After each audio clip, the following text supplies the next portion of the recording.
ગુજરાતી પ્રેરણાદાયક વાર્તા સિંહ અને માણસ। એક ગામ હતું। એ ગામના રસ્તામાં ઘણા જંગલો પડતા હતા। એ જંગલમાં અનેક પ્રકારના પશુઓ અને પક્ષીઓ રહેતા હતા। એ જંગલમાં એક ભયાનક સિંહ પણ રહેતો હતો। સિંહ ક્યારેક ગામમાં ઘૂસી જતો અને ભારે તહેલકો મચાવતો। ગામના લોકો તેનાથી કંટાળી ગયા અને એક દિવસ સિંહને પકડવા માટે જંગલના રસ્તામાં એક મજબૂત પાંજરું મૂકી દીધું। એક રાત્રે સિંહ ગામ તરફ જઈ રહ્યો હતો ત્યારે તેનો પગ એ પાંજરામાં ફસાઈ ગયો। ભારે શરીર હોવાના કારણે તે પાંજરામાં પૂરો ફસાઈ ગયો અને બહાર ના આવી શક્યો। આખી રાત તે પાંજરામાં કેદ રહ્યો। સવાર પડતાં એક માણસ તે રસ્તેથી પસાર થતો હતો। પાંજરામાં કેદ થયેલા સિંહે બૂમો પાડી, ઓ ભાઈ, મારી મદદ કરો, મને બહુ તરસ લાગી છે। માણસ ડરી ગયો પણ સિંહની હાલત જોઈને તેની પાસે દયા આવી। તે પાણી લઈ આવ્યો અને સિંહને પીવડાવ્યું। પછી સિંહે કહ્યું, હવે હું આખી રાતનો ભૂખ્યો છું, મને કંઈ ખાવા માટે પણ લાવ। માણસે થોડું ખાવાનું પણ લાવીને આપ્યું। સિંહને હવે થોડી હમદર્દી પણ મળતી જણાઈ અને પાછું કહ્યું, મારી છેલ્લી સહાય કરો, મને પાંજરામાંથી મુક્ત કરો, મને કેદમાં બહુ જ તકલીફ થઈ રહી છે। માણસે કહ્યું, નહીં, તું તો માંસાહારી છે, હું તને બહાર કાઢીશ અને તું મને જ ખાઈ જઈશ। સિંહે વચન આપ્યું, નહીં ભાઈ, હું તને કે તારા કુટુંબને ક્યારેય નુકસાન નહીં પહોંચાડું। માણસે સિંહની વાતમાં આવીને પાંજરાનો દરવાજો ખોલી દીધું। સિંહ બહાર આવ્યો, લંબાઈમાં જંપ માર્યો અને ગુસ્સાથી ઘૂરાવ્યો, હવે તો મારી ભૂખ વધારે અને તું તો અહીં હાજર છે, તો મને શિકાર શોધવાની જરૂર પણ નથી, હવે તને ખાઈ જ લઉં। માણસ ડરીને થરથરી ઉઠ્યો અને કહ્યું, તુંએ તો વચન આપ્યું હતું કે મને નુકસાન નહીં કરે। સિંહ બોલ્યો, હું શિકારી પશુ છું, મારે તો ભૂખ છે, એ જ સચ્ચાઈ છે। આ બધો નજારો એક ઝાડ પર બેઠેલો વાંદરો જોઈ રહ્યો હતો। એ તરત બોલી ઉઠ્યો, એ શું થયું ભાઈઓ, શું ઝઘડો ચાલે છે? માણસે આખી હકીકત વાંદરાને જણાવી।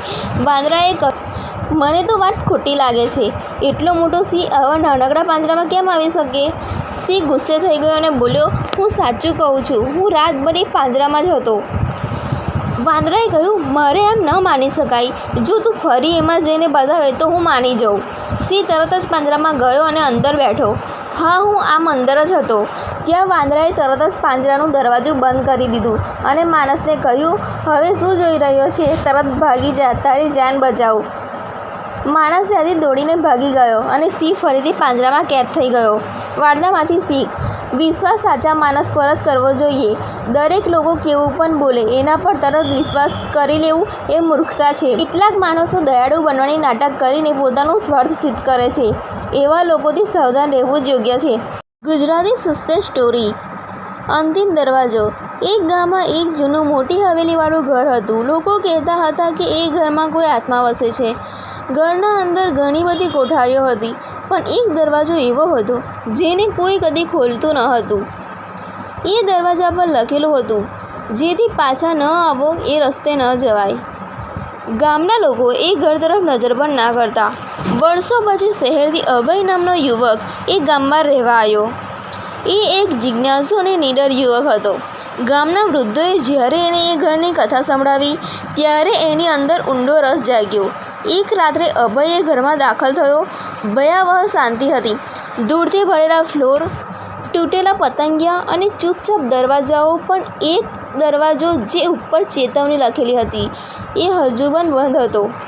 અભયે માની લીધું કે એ માત્ર એક ભયજનક કહાની છે।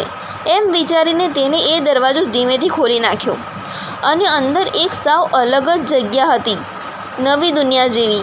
પણ સમય વળગી ગયો હોય એમ બધું જ અજાણ્યું લાગતું। ભીતો પર જૂના ચિત્રો, એક પથ્થરનું બોક્સ અને એક ઘડિયાળ જેની સૂઈ ઓછી થતી રહી હતી।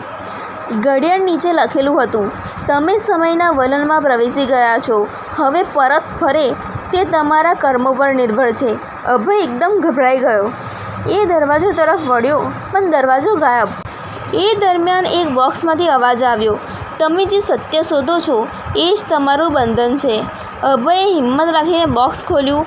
અંદર તેનો બાળપણનો ફોટો અને એક પત્ર હતો જે કોઈએ વર્ષો પહેલાં લખ્યો હતો, અભય, જો તું આ વાંચી રહ્યો છે તો તું ભવિષ્યમાં પડી ગયો છે। આ તું તારો પોતાના ચિંતન અને અભિપ્રાયના કારણે ઊંડા ગુફામાં ફસાયો છે। જ્યારે તું તારી અંદરની ખોટ સ્વીકારીને સાચો રસ્તો પસંદ કરીશ ત્યારે જ એ દરવાજો ફરી ખુલી શકે। અભય સમજ્યો, ભય કોઈ દ્રશ્ય વસ્તુ નહોતી, ભય એનો પોતાનો અભિમાન હતો, દુઃખ અને પોતાનું બંધન હતું। એ એક શીશામાં જોઈને રડી પડ્યો અને થોડીક ક્ષણો એ ફરીથી ઘર બહાર હતો.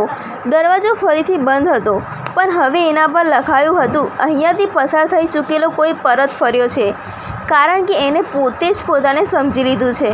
વાર્તામાંથી મળતી શીખ: કેટલીક વાર ભય બહાર નથી હોતો, એ આપણા અંદર જ છુપાયેલો હોય છે. જો હિંમત અને સમજ હોય તો કોઈ પણ અંતિમ દરવાજો ખોલી શકાય છે. ગુજરાતી વાર્તા: સાબરના રૂપાળા શિંગડા. એક બુદ્ધિ અને મહેનતથી ભરપૂર લોકકથા. સાબરમતી નદીના તટે આવેલું એક સુંદર ગામ હતું. નામ હતું ઘંટેશ્વરપુર. આ ગામ નાનકડું હતું, પણ તેનું કુદરતી સૌંદર્ય અને તેના સૌંદર્યપ્રેમી લોકો જેવડું જ અનોખું હતું. ગામના લોકો ખેતી અને બગીચાની હાલચાલથી પોતાનું જીવન ચલાવતા. આ ગામ માટે ખાસ ઓળખ હતી સાબરના રૂપાળા શિંગડા. શિંગડા કેમ રૂપાળા હતા? ઘંટેશ્વરપુરના બગીચામાં એક એવું જળાશય હતું જે ખાસ જાતિના શિંગડા ઉગાડવામાં આવતા.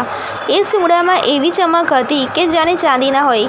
ગામના વૃદ્ધો કહેતા કે એ જમીન ભગવાને ખુદ આશીર્વાદ આપી છે, એટલે એના શિંગડા એના જેવી ચમક ધરાવતા અને સ્વાદમાં ભિન્નતા રાખતા.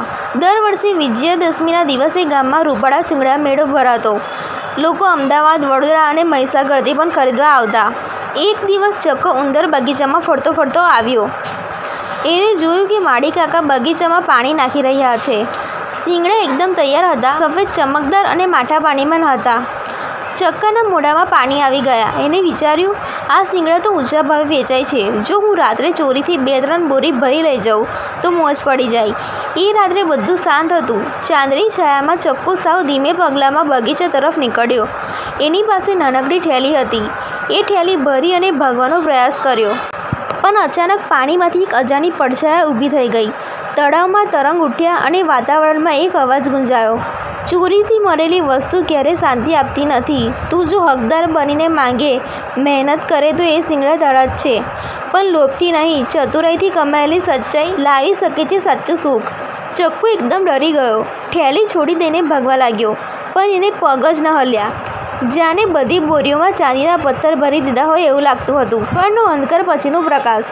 સવાર થતાં ચક્કો સીધો માળી કાકા પાસે ગયો. આંખો લાલ હતી. શરમ સાથે કહ્યું, માફ કરો કાકા, હું લોભી થયો, પરંતુ હવે હું મહેનતથી કમાવા માંગુ છું.